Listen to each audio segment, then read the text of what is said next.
শ্ৰদ্ধাৰ অসমবাসী ৰাইজ,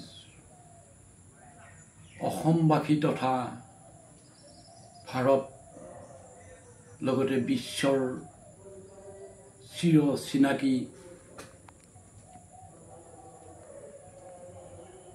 হিয়াৰ আমঠু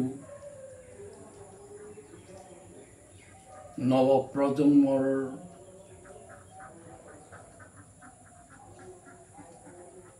হাৰ্টথ্ৰ জুবিন গাৰ্গৰ আকস্মিক বিয়োগত শোকস্তব্ধ হৈ বহুদিন কটালোঁ। 14 দিনৰ অন্তত তেওঁৰ স্মৃতি ৰাখিবৰ কাৰণে মই হাতত কাগজ আৰু কলম তুলি ল'লোঁ আৰু এফালৰ পৰা তেওঁকে লৈ মই এটি কবিতাৰে সাঁচিবলৈ আৰম্ভ কৰিলোঁ।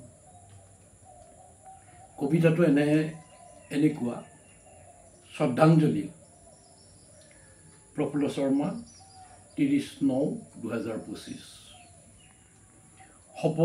সপোন হৈয়ে থমকিল, ৰৈ বিনায়ো নেপালো কোনো সঁহাৰি। এবাৰো নাচালা ঘূৰি, অপেক্ষাকৃত বিনাত বাজে, কতে বা অকালতে হেৰাল হিয়াৰ আমঠু। মায়াবিনী ৰাতিৰ বুকুত সন্ধানহীন, পুণ্যতীৰ্থ নদ নদী অতিক্ৰমী, হেৰাই গলা নীলা আকাশৰ কোলাত, কেৱল মাথো নাই মাথো নাই। দিন ৰাতি ৰ'দ বৰষুণ, শিলাবৃষ্টি ধুমুহাত একাকাৰ, তেজ ঘামৰ টোপালবোৰে বোৱাই দিলে দগ্ধ হৃদয়ত শুকান নিজৰা। অভিশপ্ত সময়ৰ মাপকাঠিত আকাশে বতাহে নিনাদিত, মাথো তোমাৰ জয় জয় জয় জয়কাৰ। ধ্বনি প্ৰতিধ্বনিত স্পন্দিত আইৰ আচলত বাজি উঠে মায়া মায়া মাথো মায়া। খবৰটো যন্ত্ৰণাদায়ক, 13 নদীৰ 7 সাগৰৰ নীলা বুকুত চিৰনিদ্ৰাত অবিৰত বিশ্ৰাম অনন্তকাললৈ। সন্ধান অনুসন্ধান জ্বালা যন্ত্ৰণা পুঞ্জীভিত, ক্ষোভত ক্ষোভিত হৈ দেখিলোঁ তোমাক কফিনৰ গৰ্ভত।